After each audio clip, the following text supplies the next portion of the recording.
I'm sorry not to have been here over the weekend. Circumstances dictated otherwise, but it would have been useful both for my own education and to shape what I'm going to say. But I hope what I'm going to say picks up some of the threads of what you've been discussing over the weekend and perhaps puts it into some kind of framework too.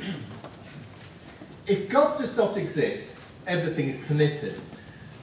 Now, Dostoevsky actually never wrote that line, but so often is it attributed to him that he might as well have.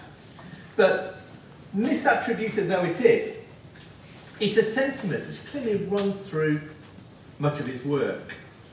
And it does so because it points to a fundamental anxiety in the modern world. The death of God has been one of the defining features of moral debate in the modern world, or at least in the West. For 2 millennia, religion, and Christianity in particular, provided the crucible within which intellectual, social, and moral life was lived in Europe. Belief in God determined the way people lived, the way they were governed, the way they structured society.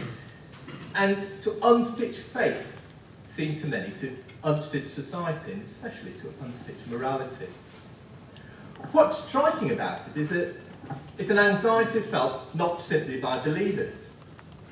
Many of the harshest critics of religion, from 19th century positivists such as Harriet Martineau to 21st century new atheists such as Sam Harris, have themselves expressed a yearning for what you might call ethical concrete, an insistence that the death of God requires morality to be anchored in a different realm, but nevertheless another objective, transcendental realm, whether that's in nature or in science.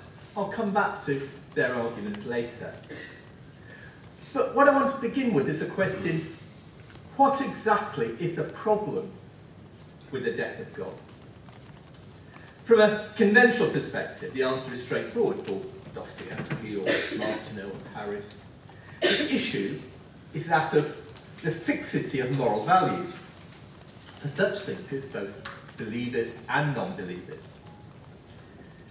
The death of God poses the problem of how to restore ethical concrete, whether divine or non-divine. I want to begin, however, with a different thinker, and one who gave a more subtle answer to the question, the Cambridge philosopher Elizabeth Anscombe, who has a plausible claim to be the greatest English philosopher of the 20th century, never recognised as such. The real trouble with the death of God, she argued, was that most people, and moral philosophers in particular, have continued to act as if he was still alive.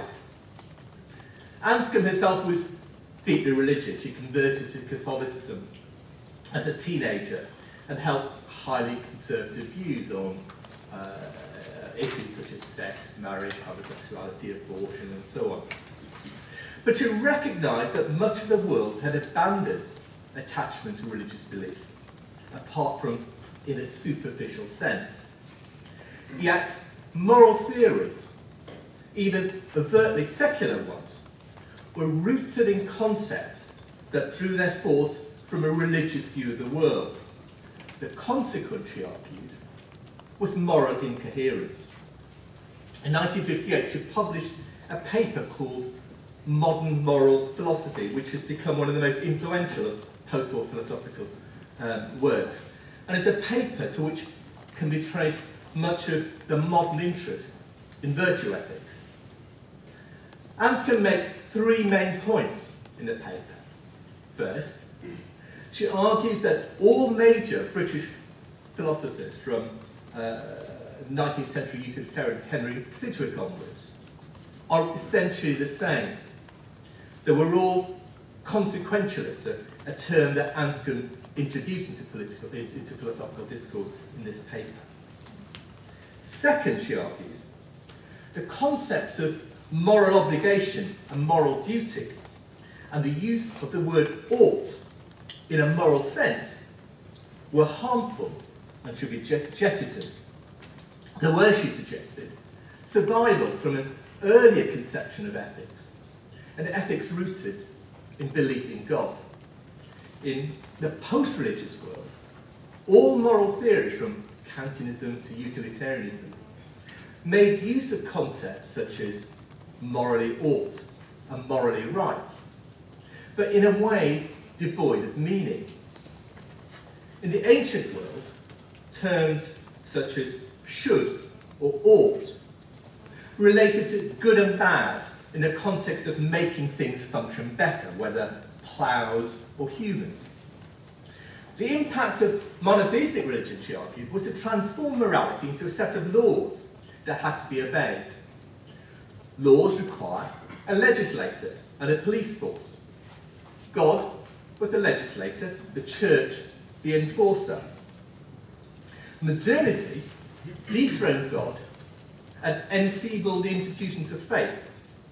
New forms of morality, such as Kantianism or utilitarianism, still viewed morality in terms of rules or laws, but no longer had any figure that could play the role of legislator. They lacked the proper foundations for a meaningful employment of their moral concept. Morality, therefore, she argues, became incoherent. And third, Anscombe suggested that we should stop doing moral philosophy until we have an adequate philosophy of psychology. Modern moral philosophy, she suggested, from social contract theory to Kantianism to utilitarianism, are all rooted in impoverished concepts of human nature and psychology. Any adequate framework had to be anchored in a realistic view of human aims, motivations, passions, capacities. Now, there are two ways one can read Anscombe's paper. The first is as an argument for the development of an alternative theory of morality that does not attempt to retain the defunct legislative structure rooted in religiously based ethics. The second reading is as a claim that the only viable alternative to moral incoherence is religiously based moral theory, one that keeps the legalistic framework and the associated concepts of ought and obligation and so on. Now, I'm going to ignore that question, the question of which reading may be right. For what matters here is Anscombe's argument about the root causes of moral incoherence, arguments that came to be central, not just to her work, but to Alistair MacIntyre's too. Now, I want to spend some time looking at MacIntyre's work because I think it's quite important for the discussion about the state of morality in the modern world. At the time that Anscombe published her seminal paper, MacIntyre was a Marxist, though no longer in the Communist Party. At the time he wrote his most famous work, After Virtue, he had been drawn to Aristotelian virtue ethics, and eventually he was, like Anscombe herself, led to Roman Catholicism. And as I said, I want to spend some time discussing his arguments because it's an argument that both illustrates and obscures the issues at the heart of this discussion. After Virtue begins with the famous metaphor of a world in which science has been destroyed, its teachings abolished, scientists imprisoned and executed. And eventually there's an attempt to resurrect science. The trouble is that all that remains of scientific knowledge are a few fragments. People debate the concept of relativity, the theory of evolution, the idea of phlogiston. They're learned by rote, the surviving portions of the periodic table, and use expressions such as neutrino, mass, and specific gravity. Nobody, however, understands the beliefs that led to those theories or expressions. And nobody understands that they don't understand. And the result is a kind of hollowed out science. On the surface, everyone has acquaintance with scientific terminology, but no one truly possesses scientific knowledge. And what MacIntyre calls his disquieting suggestion is that while no calamity of that sort has befallen science, it's exactly what has happened to morality. Moral thought, in his view, is in exactly the same state as science was in his fixed account, a state of what he called grave disorder. and one in which the very disorder blinds us to the moral chaos that surrounds us. Moral thought has been hollowed out. Everyone uses terms such as ought and should, but no one truly understands them. We argue endlessly about the justice of wars, the morality of abortion, the nature of freedom. But not only do we not reach agreement, we cannot even agree about what would constitute a satisfactory resolution to these disagreements. Why is contemporary morality in such great disorder? Because McIntyre argues of the Enlightenment. The Enlightenment rejected, indeed destroyed, the Aristotelian notion of a virtuous life that had shaped Western thought for nearly 2 millennia.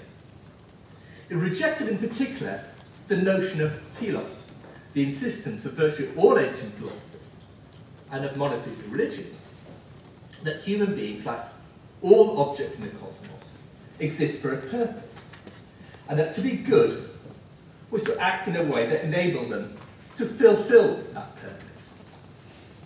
Enlightenment philosophers, McIntyre argued, imagined humans not as creatures with definite functions that they might fulfill or neglect, but as agents who possessed no true purpose, apart from that created by their own will. Creatures governed not by an external telos, but solely by the dictate of their inner reason or desires. This shift, McIntyre argues, was corrosive of the very idea of morality. By appealing to a telos, Aristotle and Aquinas had been able to distinguish between the way we actually are and the way we should be. Post-Enlightenment philosophers could no longer coherently do so. As a result, they could find no moral anchor, no point of reference against which to adjudicate rival moral claims. And without such a point of reference, moral arguments simply become interminable, pointless. And the end point of this journey comes with emotivism, the belief you may know associated with most closely with the logical positivism of A.J. Ayer, that moral statements are meaningless, that express merely the speaker's feelings about the issues. For an emotivist, to say murder is wrong is no more than say murder, yuck, or as Ayer would put it, to say it in a peculiar tone of horror, or to write it down with the addition of some special exclamation marks. Morality means no more than that to an emotivist. For McIntyre, emotivism is a description not simply of the theories produced by Ayer and his followers, but of all post-Enlightenment moral theories. Even those moral philosophies, such as Kantianism, that appeal to a rational standard binding on all, are deluding themselves, because there is no possibility of such a standard given the Enlightenment view of the sovereignty of the individual moral agent. The post-Enlightenment world, he argued, rejected the ancient concept of individuals as embedded in and constituted by specific communities. Post-Enlightenment liberalism instead viewed individuals and their desires and their hopes and their aspirations as having been framed outside of society, as arriving on the social stage as fully crafted. So deep is the impoverishment of modern moral thought that post-Enlightenment liberal philosophers, McIntyre suggests, have made a positive virtue of this degraded conception of moral life. They have come to see individual autonomy and the detachment of the individual as the consummation of humankind's search for freedom. In fact, McIntyre argues, such autonomy amounts to an emptiness, a moral vacuum, because when he calls it democratized self, has, as he puts it, no necessary social content and no necessary social identity. The crucial distinction between that which is good and that which is believed to be good becomes erased. There can be no moral foundation, rational foundation to moral claims, any more than there could be a rational foundation to scientific knowledge if there was no distinction between that which is true and that which is believed to be true. Ethics, he argues, can only have meaning if there is a distinction between what he calls man as he happens to be and man as he could be. Morality is like a roadmap, taking us from the former condition to the latter, teaching us how to overcome the weaknesses of our human nature and become what we're capable of becoming. If there is no such distinction, there can be no roadmap, and hence no morality. What allowed the ancients and religious believers to distinguish between man as he happens to be and man as he could be was their belief in telos. Telos was the bridge between the way we are and the way we should be. In the post-enlightenment world, he argues, that bridge, and hence morality itself, crumbled. The Anscombe-McIntyre argument is a useful starting point for the discussion here, because what they address is not simply the question of the death of God, but a context of modernity and what modernity implies about moral thinking.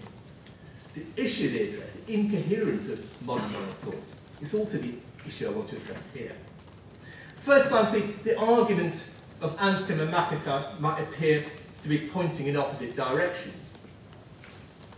For Anscombe, the problem lies in the desire for a moral legislator, that is, for an external, objective validator of moral norms. For McIntyre, on the other hand, the problem is that morality has become entirely subjective, a matter of personal preference. Now, I want to argue, in fact, that both are right and both are wrong. Both are right because contemporary moral incoherence is expressed both in the yearning for a moral legislator and in the conflation of moral norms and personal preferences. Both are wrong in their understanding of the reasons for this incoherence. And to understand this better, I want to look at how the coming of modernity transformed ideas about morality, but also to place that transformation in a much longer historical context. So this will be something of a whiz-bang tour through 3,000 years of history. So many of the subtleties and nuances will inevitably be trampled under. What I want to do, however, is to establish a kind of broad historical framework within which to understand modern moral incoherence, and a framework perhaps that also helps place this weekend's discussion in context. One of the key distinctions between modernity and pre-modernity from a moral perspective is a relationship between the moral and the social framework, or to put it another way, between morality and politics. In the pre-modern world, morality grew out of the structures of the community, a structure that was a given. Society's changed, of course. The Greece in which Plato taught was very different from that which Homer had written. The Europe of Augustine was very different from the Europe of Aquinas.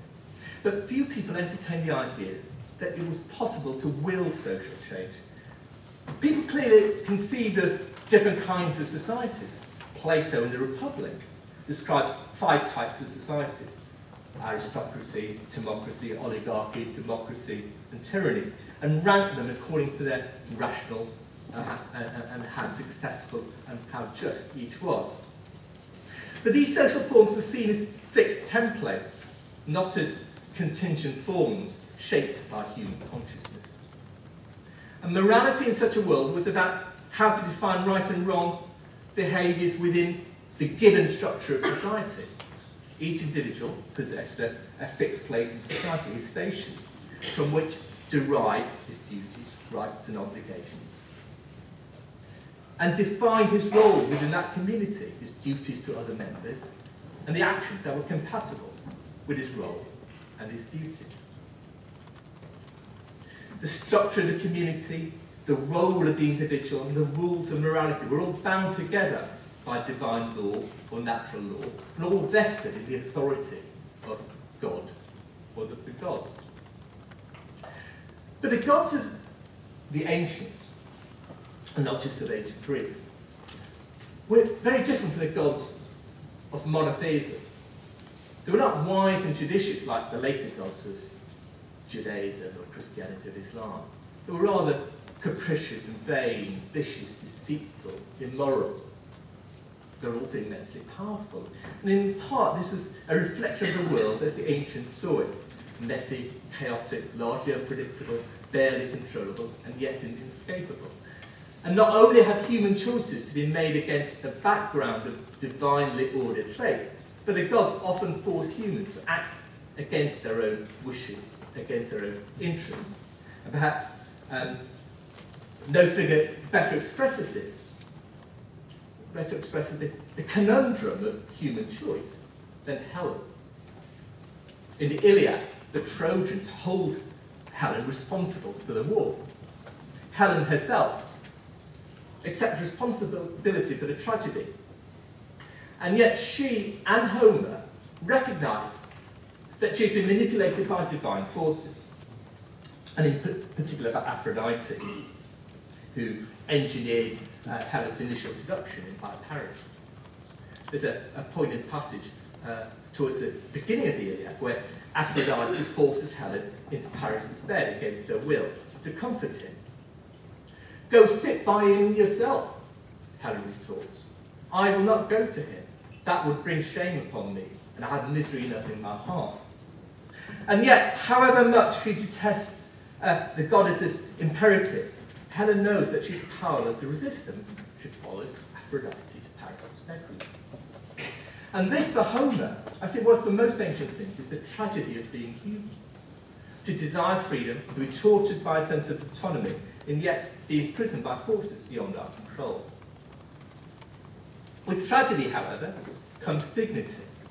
And I'm talking here primarily of the post-Homeric, post-heroic, post-Socratic societies. Ancient gods acted according to whim. Only humans were truly accountable for their actions. Human life was framed by the gods, and yet humans could not rely upon them. They had to depend upon their own wit and resources. And it was human reason and human morality, especially for the Greeks, that imposed order upon an unpredictable world and carved out dignity and honour within it. The coming of monotheism, of Judaism, Christianity and Islam, transformed the vision of human nature and the character of moral thinking. Now, I've not got time to talk through the real significance of monotheism, but I want to paint some broad brush strokes here. For the ancients, of course, there were hundreds of gods, but all were constrained by the structure of reality. Fate was more powerful than the gods themselves. For the monotheists, there was, of course, but one God, all-powerful and constrained by nothing. He could act as he chose. And through this new vision of God, monotheism made humans both greater and lesser than they had been before. The notion of God having created humans in his own image helped monotheistic thinkers enlarge the notion of humanity.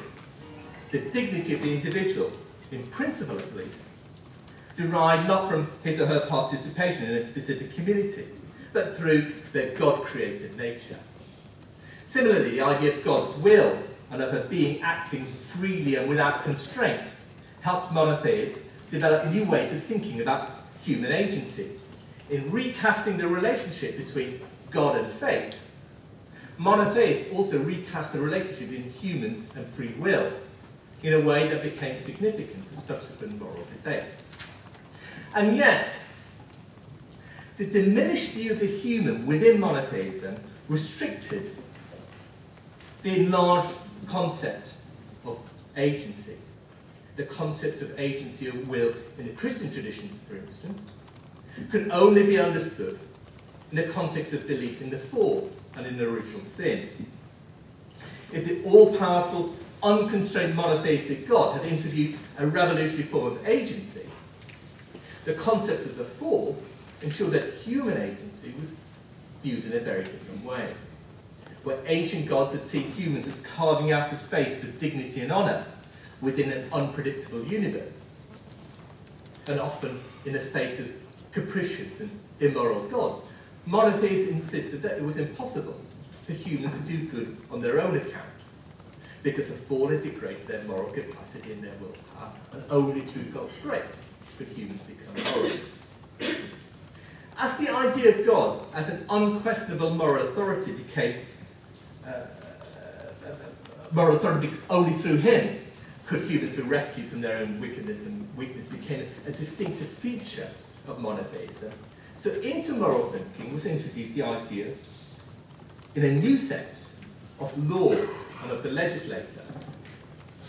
All moral codes possess two elements: a set of values to pursue and a reason for pursuing those values.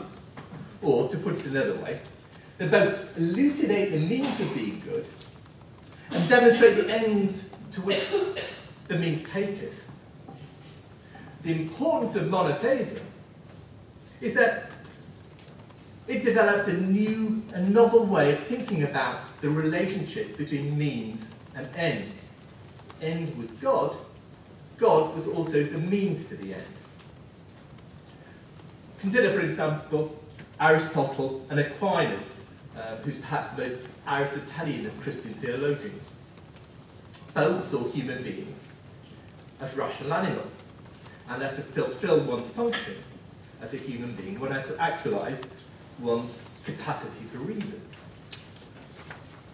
Both saw the life of happiness as the end goal for human beings. But the two disagreed over what constituted a rational life and what was the nature of that ultimate end. For Aquinas, as it was for Muslim rationalists such as Ibn Rushd or Ibn Taymiyyah, the point of a moral life was not simply rational flourishing, but also an intimate union with God. And the consequence was that morality became far more rule-bound. The end was God. God also made the rules that one followed to reach the end. Why follow the rules? Not simply because God was all-powerful and all-knowing, but also because only through him could humans who were fundamentally morally frail be rescued from their own wickedness and weakness.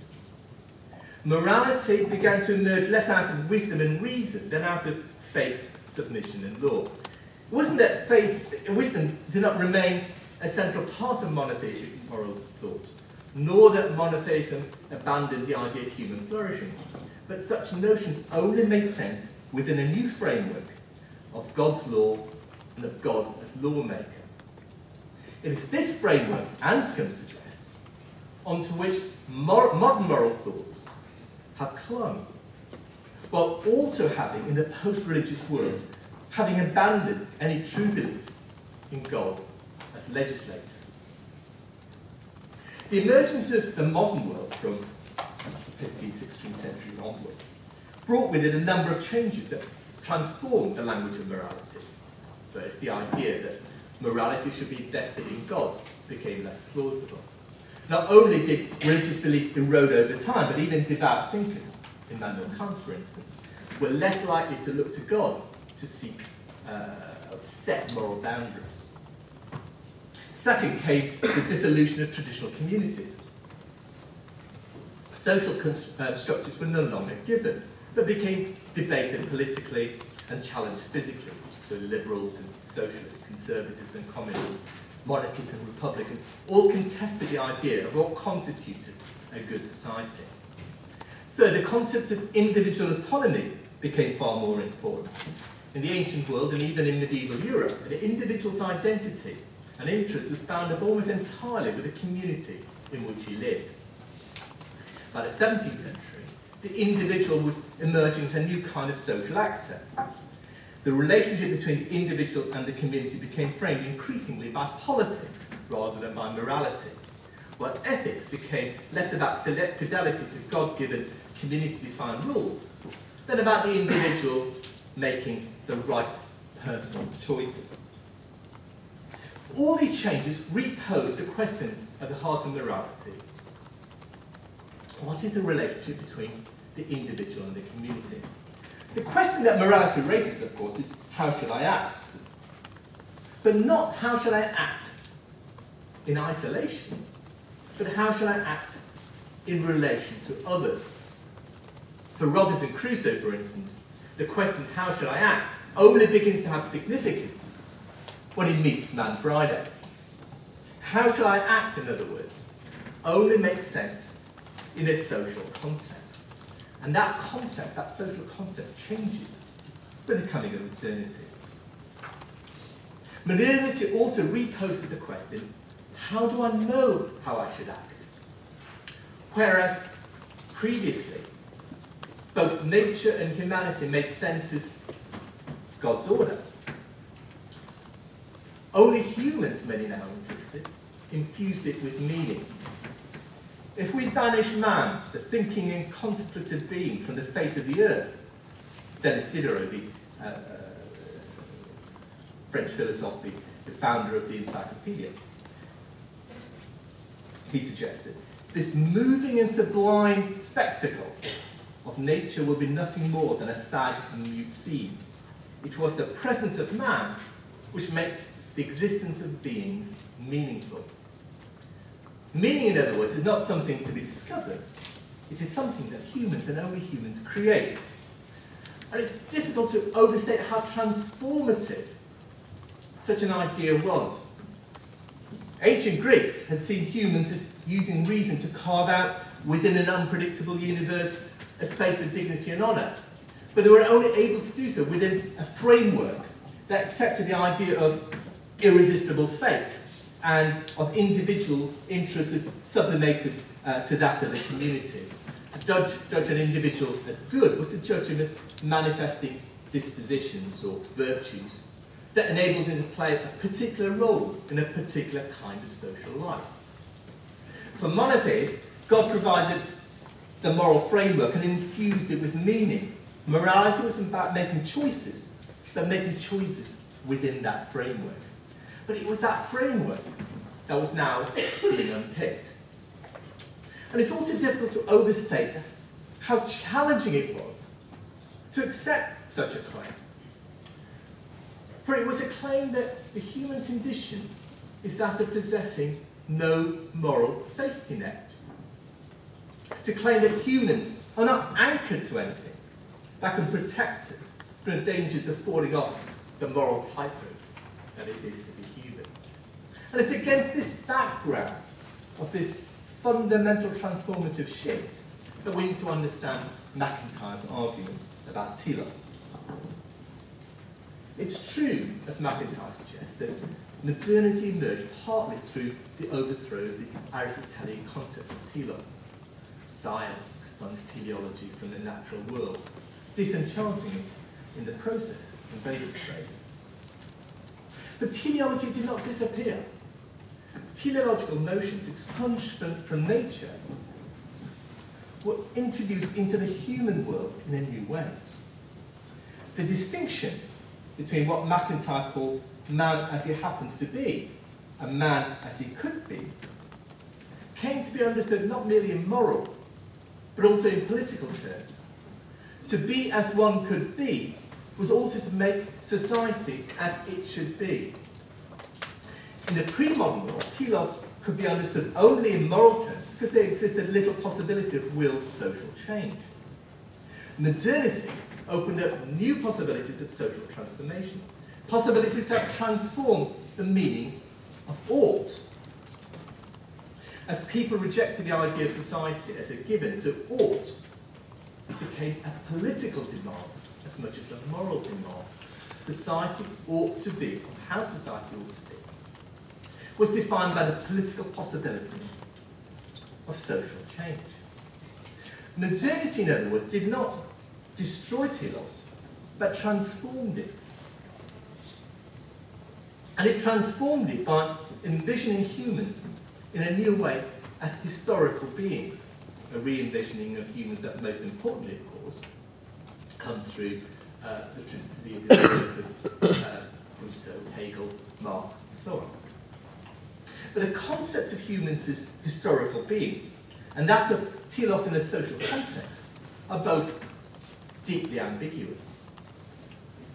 Reason and law founded on reason should be the only sovereigns over mortals. So wrote Nicolas Antoine Boulanger in 1766. Boulanger was part of the radical Enlightenment, friends of Diderot and D'Holbach. And for the radicals, reason rather than faith was a true foundation of a just society. But the idea that reason should be sovereign over mortals is one that's open to more than one reading. From one perspective, it suggests that humans, democratically, collectively, define the rational social order. Reason from this standpoint appears as a creative, democratic force. From another perspective, however, it means that humans must submit themselves to reason. It is not so much that beings remake the world according to their own conscious design, rather it is remade for them through reason. Reason here is more coercive than creative, and it would appear to replace God in more ways than one. And both these concepts of notions of reason have existed from the Enlightenment to the contemporary world. The idea of humans as historical beings can similarly be read in two ways. On the one hand, it expresses the idea of humans as beings made by history. On the other, of humans as making history. From one perspective, real, concrete human beings hardly play a role in the process of social transformation, except as bearers of historical forces. From the other, history has no meaning, but is the product of human activity. Humans make history, but not in circumstances of their own choosing, as Marx put it, tying the two readings together. How the idea of history is being read has depended upon which side of that equation, humans making history, or the circumstances not of their choosing, has seemed more compelling. The moral vision of modernity, in other words, may be nourished by the crumbling of what we might call the God-ordained order. It was, however, it had to be, also rooted in a different kind of faith, the faith that humans were capable of acting rationally and morally without guidance from beyond. It was through the 19th century that religious faith really began to crumble, but it was also in the 19th century that faith in the human capacity to act without God also began to erode. The optimism that had once infused the humanist impulse began to ebb away, and they began to develop a much darker view of human nature. The late 19th century, in other words, experienced both a crisis of faith, what Nietzsche calls the death of God, which we get afraid, but also a crisis of reason, the beginnings of a set of trends that were to become highly significant in the 20th century. The erosion of the Enlightenment optimism, the disenchantment with the ideas of progress, a disbelief in concepts of truth, the growth of a much darker view of human nature. So that by the end of the 20th century, Michael Ignatieff could write that we no longer believe that material progress entails or enables moral progress. We eat well, we drink well, we live well, but we do not have good dreams. The death of God, in other words, went hand in hand with what we might call the fall of man. And the fall of man transforms the meaning of the death of God. There are two aspects to the death of God: the decline of religious belief and the growth of a new faith in the capacity of humans to act without guidance from beyond. The first, it seems to me, has always been overstated. The second has always been undervalued. God is a metaphor for the desire for an authority beyond ourselves to frame our existence and to guide our lives. The death of God for the insistence on acting without guidance from beyond. But the development that gave rise to the possibility of the death of God also gave rise to the fears and tensions that led to what are called the fall of man. So when Nietzsche wrote in The Gay Science that God is dead, God remains dead, and we have killed him, he added in the very next sentence, yet his shadow still remains. And in a sense, God never died, for the desire for external authority was never abandoned. The significance of the intertwining of the death of God and the fall of man is that it led to increasing efforts to vest such authority in a location other than God. Harriet Martineau, who I mentioned at the beginning, she writes in the middle of the 19th century, the supreme dread is that men should be adrift for want of anchorage for their convictions. Martineau was an English writer, a friend of Charles Darwin, a tireless propagandist for liberalism and scientific causes. She was very much a picture of the new middle-class liberal of her age, and her anxiety spoke for a whole class and a whole generation. The erosion of the old sources of authority, the Bible, the gentry, the church, led many to fear intellectual turmoil, and of intellectual turmoil leading to social disorder. And liberals like Martineau looked to science to resolve the problems of authority. What science does, she argues, is it makes sure that we find ourselves not under capricious and arbitrary conditions, but under great, general, invariable laws. And the contemporary version of both such anxieties and such a resolution to such anxieties comes in the works of writers such as Sam Harris. His book, Moral Landscape, for instance, opens with a polemic against moral relativism as the modern evil, and looks to science to provide the answer. Values, he argues, are in essence facts about the world, and so can be studied, indeed defined by science. Where there are disagreements over moral questions, he argues, science will decide which view is right, because the discrepant answers people give to them translate into differences in our brains, the brains of others, and in the world at large. So a Christian might look to the Bible to define right and wrong. A Muslim might look to the Quran. Harris would look to the fMRI scanner. The shadow of which Nietzsche spoke, not so much that of God, as that of our own fears about the human condition. It is also the ghost of which Elizabeth Anscombe wrote, the ghost of the legislator, still haunting contemporary moral theory. The consequence of the coincidence of the death of God and the fall of man is that the relationship between what McIntyre called man as he happens to be and man as he could be has become obscured, even broken. As the link between the two is eroded, so moral thinking has become polarized between the belief that morality is nothing more than the immediate product of man as he happens to be, and the belief that man as he happens to be cannot of himself define man as he could be, but that this must be defined not by humans as we are, but in some objective sense, either through God or through science. On the one hand, the idea that morality can be nothing more than personal preference. On the other, that for it to be anything more than personal preference, it has to be anchored by some external legislator or in some objective realm.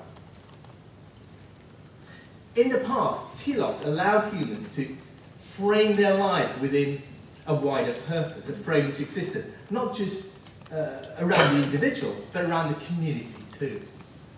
With modernity, that old frame is broken, but the possibility emerged of reframing moral thinking to create a new frame that linked individual autonomy and social transformation.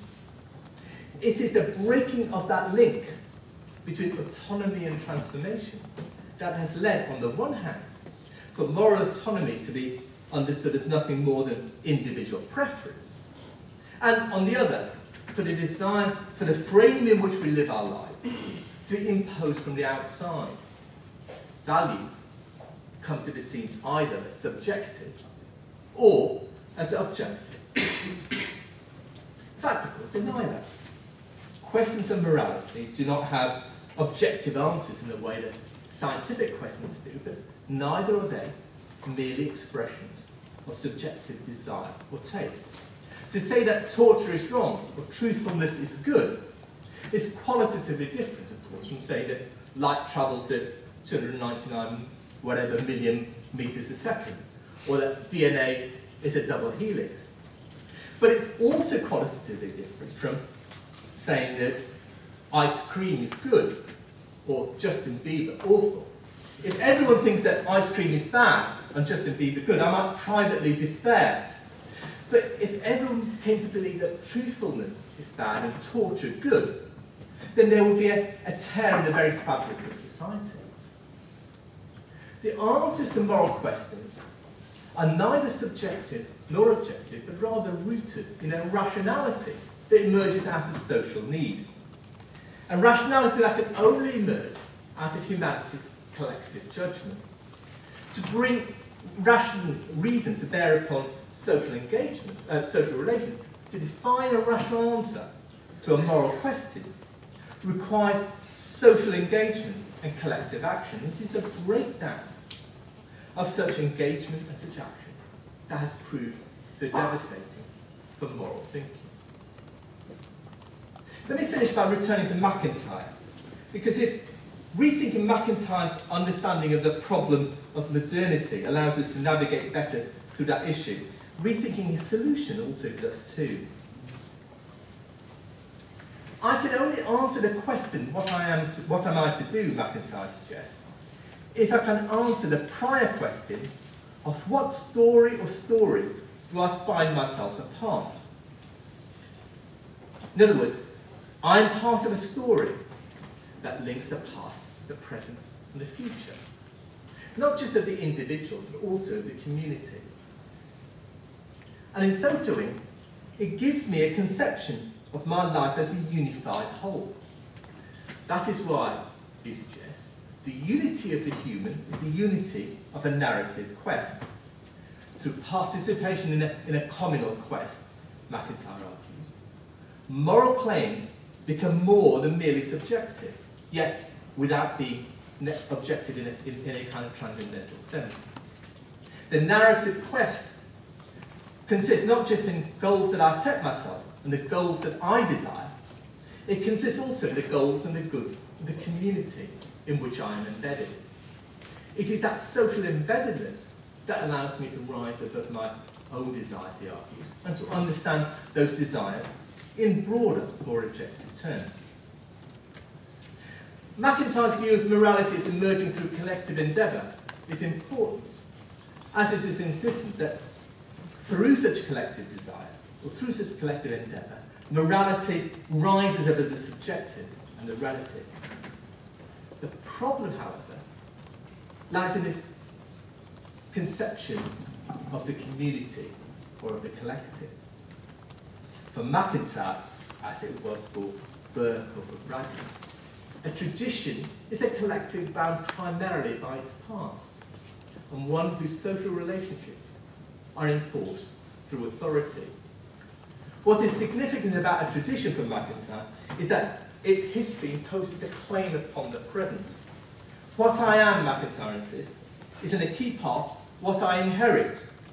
I always exist as part of a history, and whether I like it or not, whether I recognise it or not, even if I reject the burden, I remain always one of the bearers of a tradition. The problem with Enlightenment conceptions of morality, he argues, is the insistence that the moral agent has to be able to stand back from any and every situation, to pass judgment on it from a purely universal and abstract point of view. But, he suggests, such a God's eye view is impossible. Moral clarity comes only through, comes not through detachment from society, but through embeddedness in it. And not only can one not be detached from society or tradition any more than one can be detached from one's body, but, he suggests, anyone who was so detached would possess no moral clarity because his moral sense would have nothing to ground it, and so would float as free as his supposed detached self. But then the question arises, if an individual cannot tear himself away from his social grounding, if he cannot rise above the family, the neighbourhood, the city, the tribe, and look upon them in a more objective fashion, untainted by the relationships that have fashioned him, how can he be critical of that society, that community, or the culture in which he is embedded? How can it challenge its ways of thinking and being? How can there be any form of social or moral progress, or even change? The problems faced by McIntyre is, in a sense, the reverse image, or the reverse problem of that faced by those who most want to criticise, the liberal individualists. The one seems incapable of acknowledging the social roots of moral agency. The other, unable to explain how individual agency emerges out of social grounding. We can, however, while rejecting the idea of morality as being created by isolated individuals, also think of social embedment in a different way. Not in terms of tradition, but in terms of transformation. It's an idea perhaps best expressed by Sartre. So let me finish with an image from Sartre, because it's best expressed by Sartre in an illustration he provides of two kinds of crowds. One crowd is the bus queue that forms outside his office on the left bank every morning. The other, the revolutionary mob that stormed the Bastille. The bus queue, Sartre says, is an expression of what he calls seriality, of plurality of isolations. It's a crowd in the sense that individuals who share the same objective, to get on the bus, come together in the same physical space. But every individual in that queue tends to see every other as a potential competitor for a limited resource, a seat on the bus. Each is an obstacle to the aims of the others. The crowd that stormed the Bastille also comprised individuals in the same physical space. But every individual, rather than competing with each other to achieve the same objective, necessarily had to assist each other. The bus queue is devoid of any wider meaning, united by nothing more than every individual's subjective desires. The storming of the Bastille was resonant with wider symbolism. The mob only formed because of wider aims, aims that were social and historical rather than individual and personal. It is, in Sartre's words, a fused group, not a seriality. The mob storming the Bastille was, in a sense, an expression of the transformed meaning of Tillon in a modern world. Men make their own history, Marx wrote, but they do not make it as they please. They make it under self-selected circumstances. They make it not under self-selected circumstances, but under circumstances existing, already given and transmitted from the past. In a sense, Sartre borrowed that idea and transformed it into a framework for moral thought. His starting point was that in politics, questions of morality can never be brushed aside. Every time we act upon the world, we make a choice. And in so doing, we take a moral stance. But if morality can never be evaded, neither can it ever be understood in its own terms. People act not upon a world that they have created, but upon a world and a history and institutions and traditions that already exist. That is, morality only makes sense within a specific political and historical context. This does not mean that I am defined by what I inherit, as McIntyre suggests, or that I must always remain the bearer of a tradition. Nor does it mean, as many existentialists suggest, that morality can be understood, or choice can be understood merely in terms of the autonomous individual. It means rather that choices are made not upon a blank slate, but upon one which others have already written. We're not merely the products of our circumstances, but we can make choices within those given circumstances. And indeed, we have to. Or, to put it another way, the moral incoherence of the modern world derives from the inability to think like that mob outside the Bastille.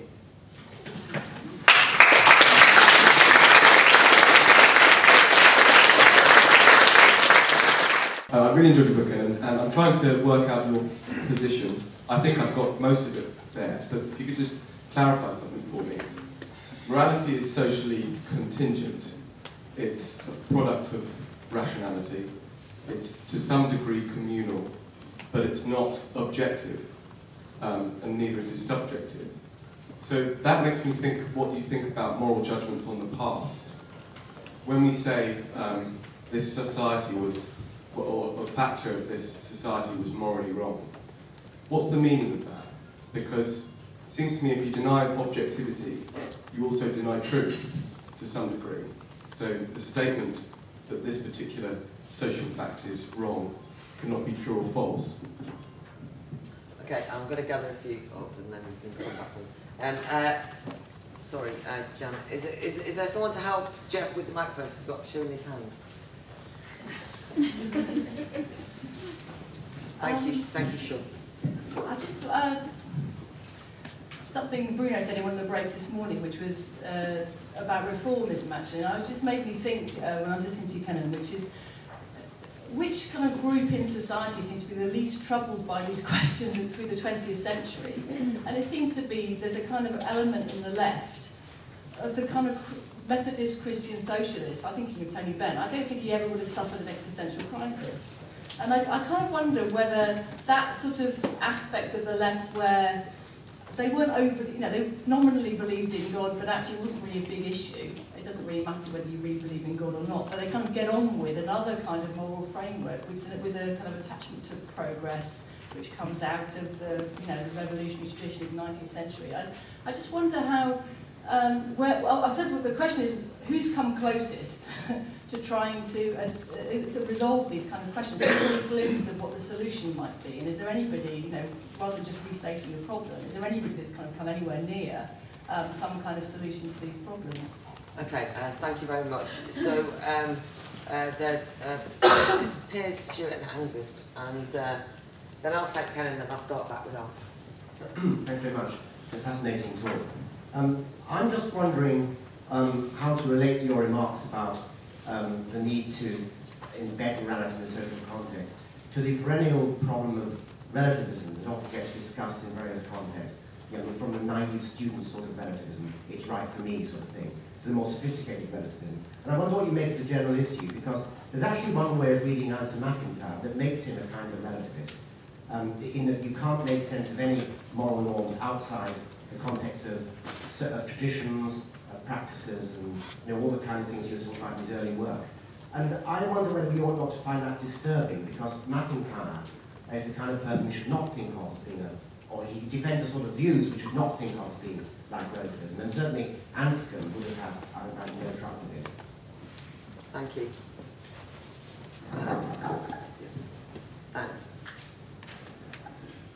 Yeah, in your book, in your talk and in your book, you discuss modernity, especially after around 1800, and talk about how morals, in a sense, are politicized, or morals become politics in many respects, because you're now talking about not what should I do, but what sort of society should we live in.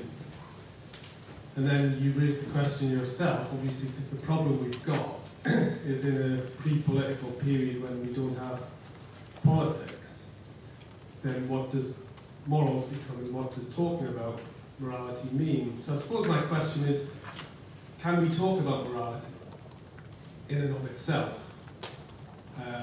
Or does there has to be something slightly wider or more conscious of that in terms of it being a political dimension to it? So how do you think we can usefully talk about morals or morality? Okay, thanks. And then Angus, then Kenan, and I'll go back.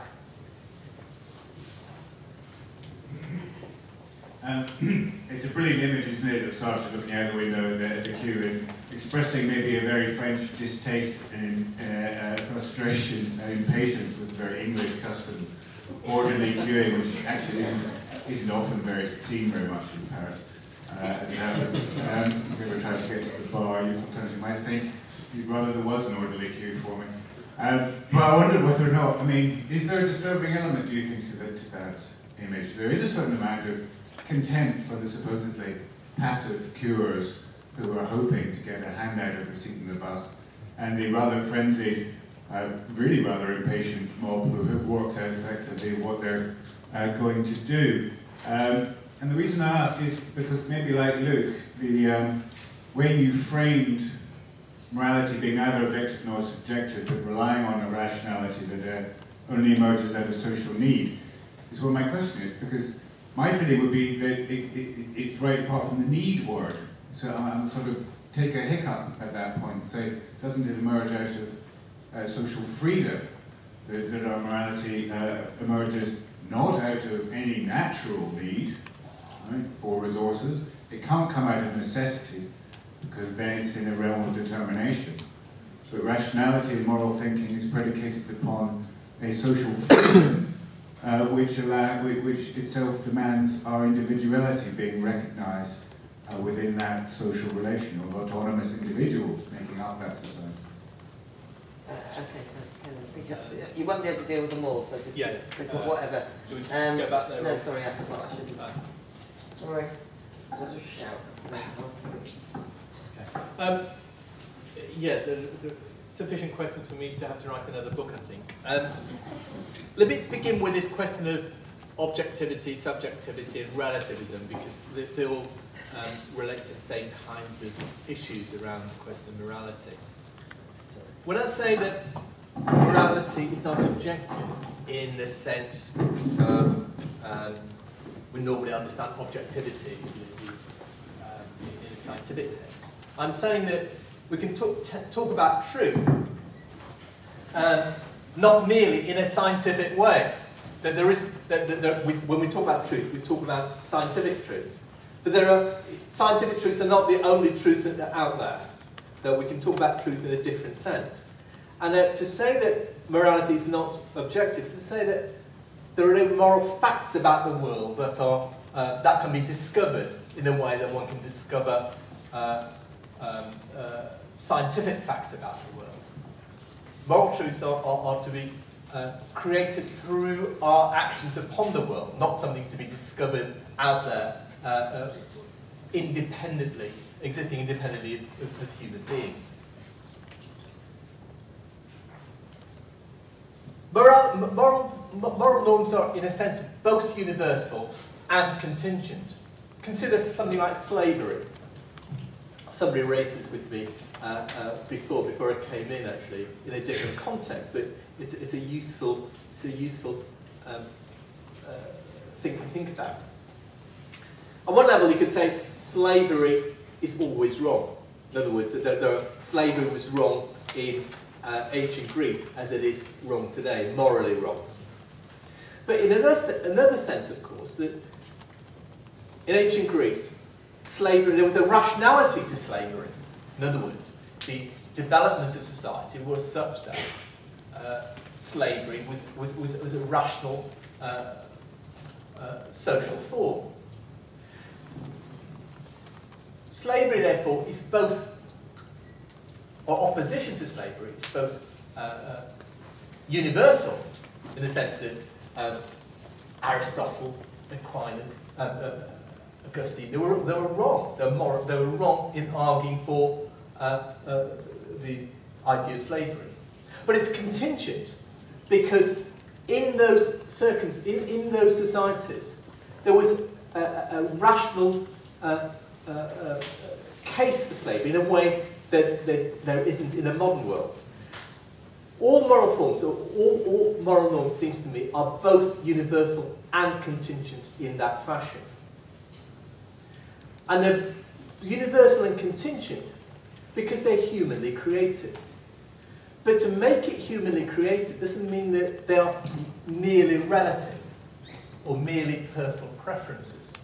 It's precisely because we can take both a God's eye view, if you like, of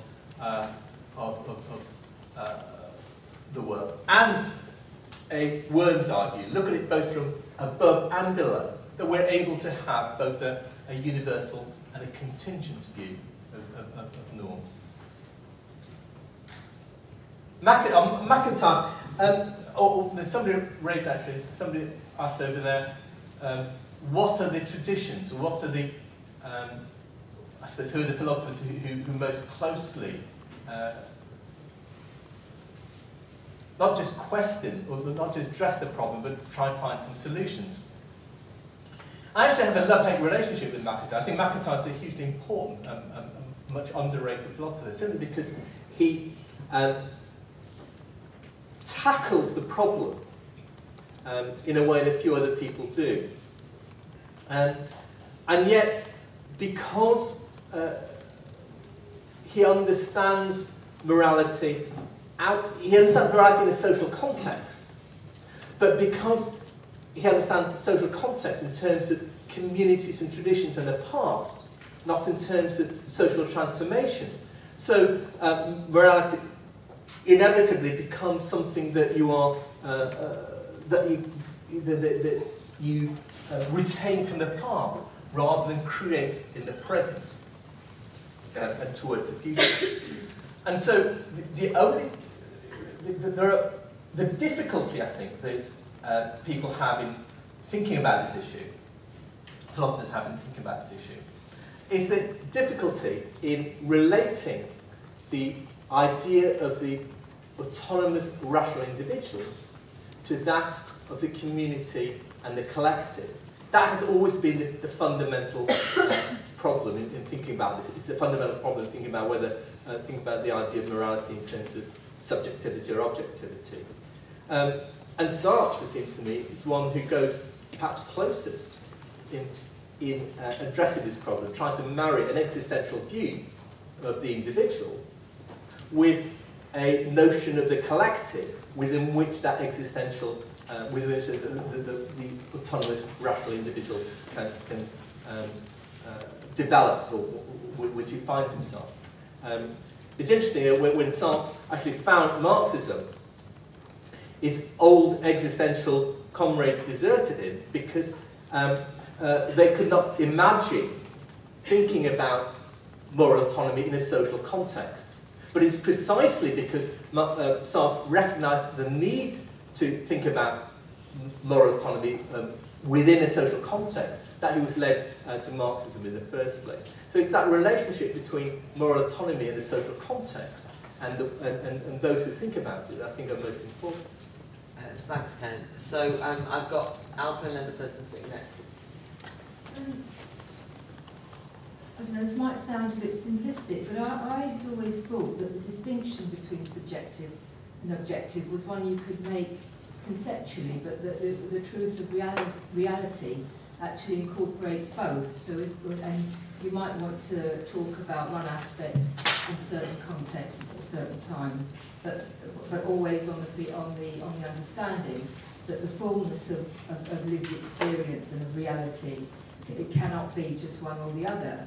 And I think I really like Angus's formulation of social freedom, because that being rather than social need, because that makes me think, well, if there's a social freedom, there must be a corresponding something at an individual level to go with that.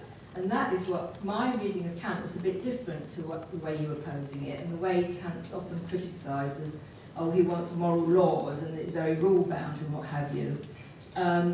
I thought the universality of Kant's moral laws and aesthetic, and his argues on the aesthetic, was that it's universal in that we all have that capacity. So it's a regulative thing, but it isn't stipulative. He never gives you the content of what to think. That's the bit where the autonomy comes in, that you have to work it out. So, and that links into, you know, the only thing we're not free to do is not free not to not choose. You cannot opt out of making that choice. Thanks. And the person next to you, please. Okay, so the social dimension of morality has been mentioned several times. And, so essentially I've got this question. You've got to state morality isn't discoverable scientifically, so no to moral naturalism.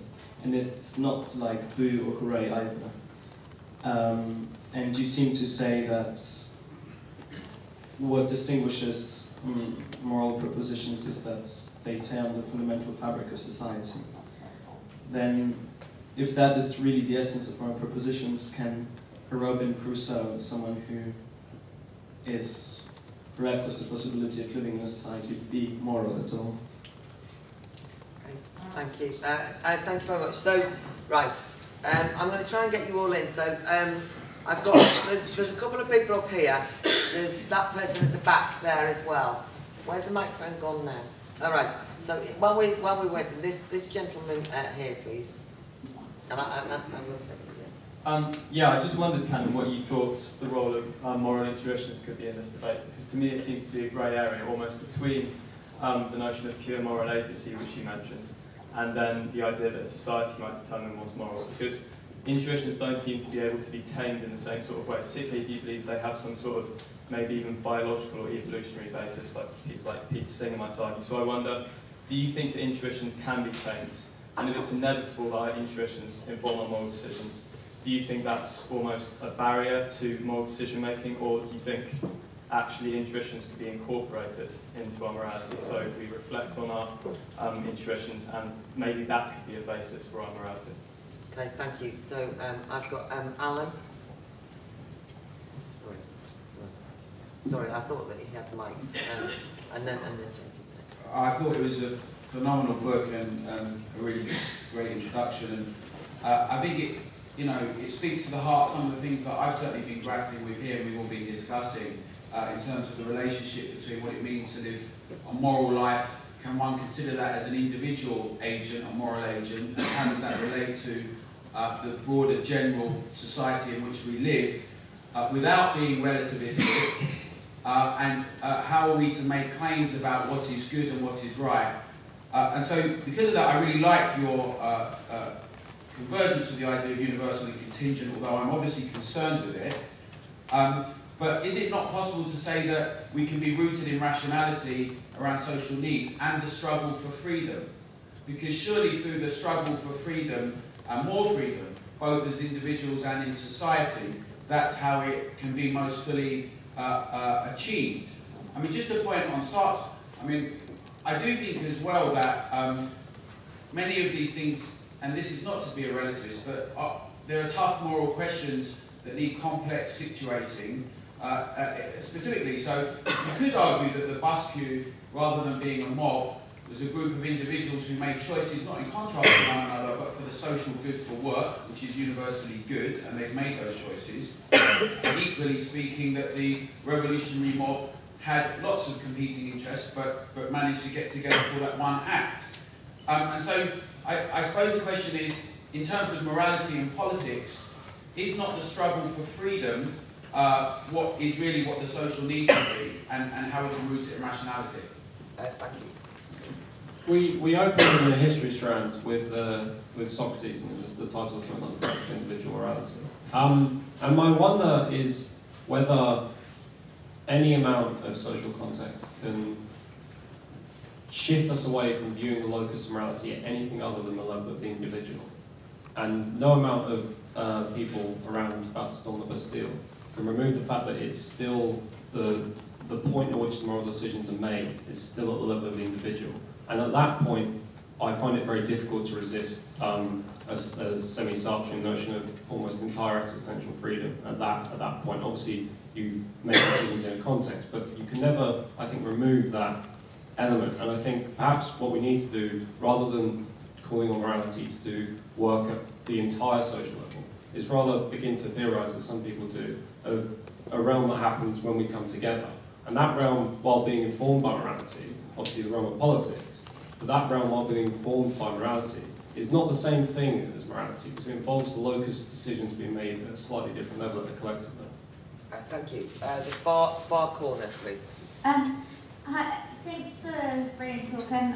I was wanting to question something about the very end point about finding moral answers not in either objectivity or subjectivity, but in collective, as many people have talked about.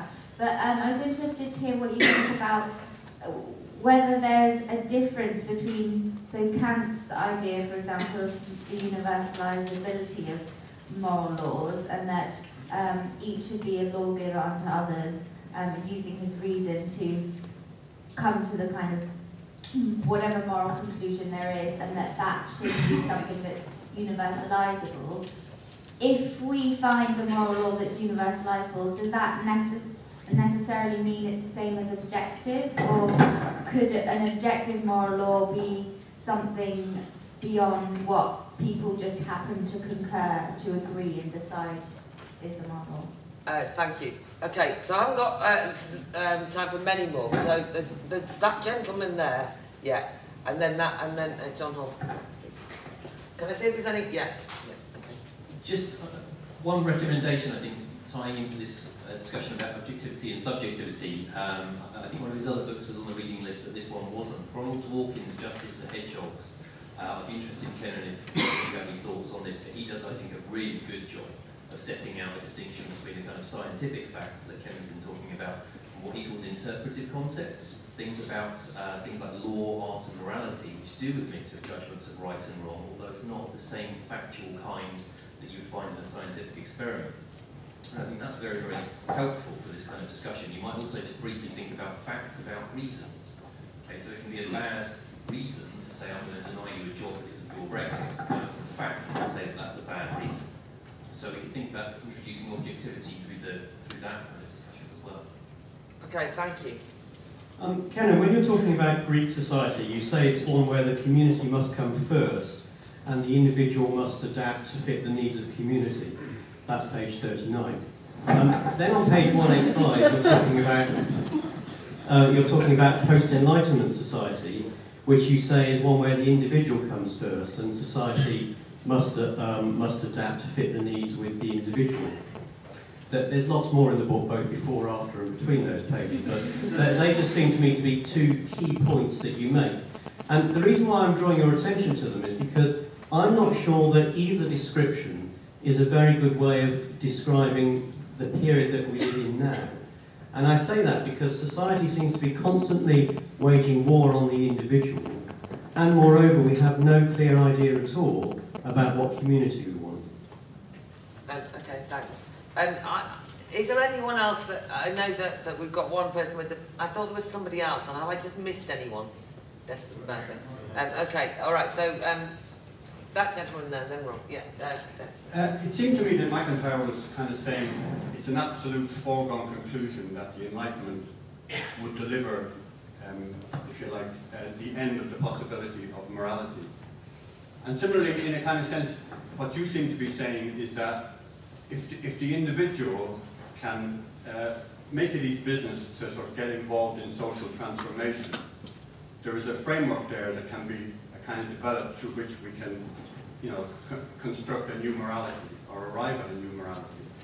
But surely the problem today seems to me that you're making an assumption that the individual remains a kind of a concrete part of our contemporary world, where it seems to me individualism is itself is what's under attack, you know, through determinacy of some form or other, whether it be genetic or whether it be, you know, sort of social, that we are constructed outside of sort of the possibility of being able to have the capacity to make, you know, social change. And that surely a defense of the individual is more pertinent than the idea that, you know, it comes before you have to kind of talk about the possibility of being able to engage in social transformation. That's sort of not too simplistic. And finally, from the floor, and then just it's sort of related. I thought it's a brilliant critique of Alistair McIntyre, which is his ideas seem to be about so many things that we've been discussing. But obviously, his solution is very problematic, grounding things in just in tradition and narratives within traditions. If you've got any idea of social openness, but I wonder your solution is pretty problematic as well. More, not so much in the abstract, but more in the particular, because social transformation in itself can be many things, right? And social transformation also, it's very difficult to sort of prejudge or to see what particulars you would fix upon to valorize. So it has. So my worry is that although the solution appeals to me, I can't actually see what it boils down to in any kind of particular. I mean, how would that work? Okay, thanks. You can't possibly answer all that. but there'll be some informal time, but we do have to get out of here. So can you give us your kind of final thoughts in a way? Let me deal with a couple of questions that came up, and I can perhaps sum it up in that way. Someone raised the question of Kant. And Kant was quite interesting in this context. Yes, he makes, at the heart of his argument is that of the autonomous moral individual. But he also suggests that the moral individual, autonomous moral individual, lives within what he called the kingdom of ends. And that somehow, in his view, the maxims by which all the all the individuals live somehow cohere together to form a kingdom of ends, almost in the way that people talk about the hand of the market, kind of cohering together individual interests into some kind of social framework. And what that suggests is that he too, Kant too, recognised that there's a problem about the relationship between the individual and the collective, between, in his sense, the subject and the individual as the subject and the individual as the legislator. And it's that issue, that relationship between the individual and the collective, between the individual as the subject, the autonomous subject, and the individual as part of a collective in which one's autonomy makes sense, that has become a key question for morality in the post-Enlightenment world, in modernity, in a sense. It's interesting that if you look back to ancient Greece, that in many ways, people talked about the individual, and in many ways talked about, were more individualistic, one might think, than we are today. In other words, the notions of vices and virtues were expressions of the individual. People talk about how the individual should act. But they did so because the way that an individual acted and how he or she should act only made sense within the context of a community. That was a given. So the notion of the individual within Greek moral philosophy is entirely different from the notion and the concept of the individual in a post-Enlightenment philosophy, or in Enlightenment philosophy, and in post-Enlightenment philosophy, and today. And part of the problem is that we imagine that the individual, the concept of the individual, stays the same throughout the history of moral philosophy, and that we read back into, say, Greek virtue ethics, the notions of the individual as we see it, rather than as they saw it. And that's part, the distinction. There was always a tension in Greek thought, for instance, between the individual and the community. For instance, the tension between the idea of, the Socratic idea of the examined life and the Aristotelian notion of the individual as being subordinate to the community. Aristotle's argument that the whole is always greater than the part.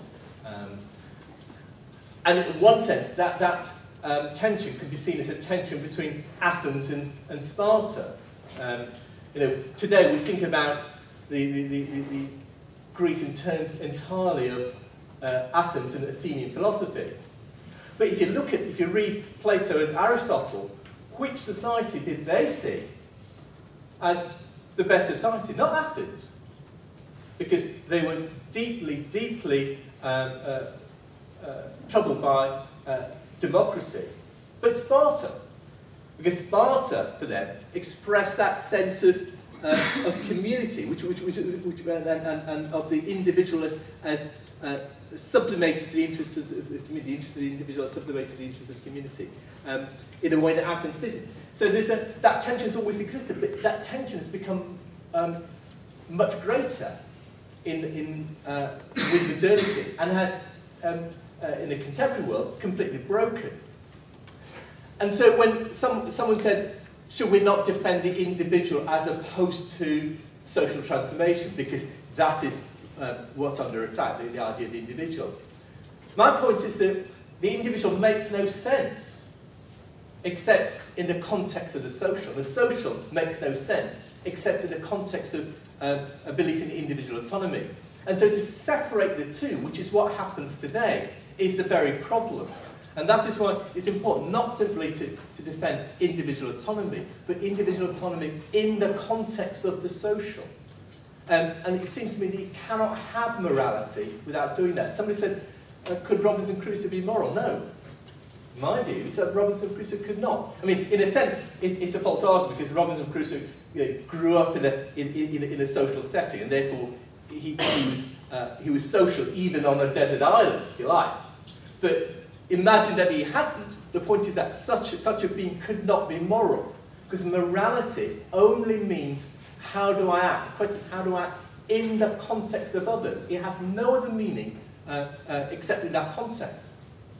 And that is why that relationship between the individual and the community, between the objective and the subjective, becomes so important, because that is the heart of the question of morality. That's the heart of the question of how do I act? And that is the question that we find so difficult to answer today, because the two parts of it have become broken. Thank you very much.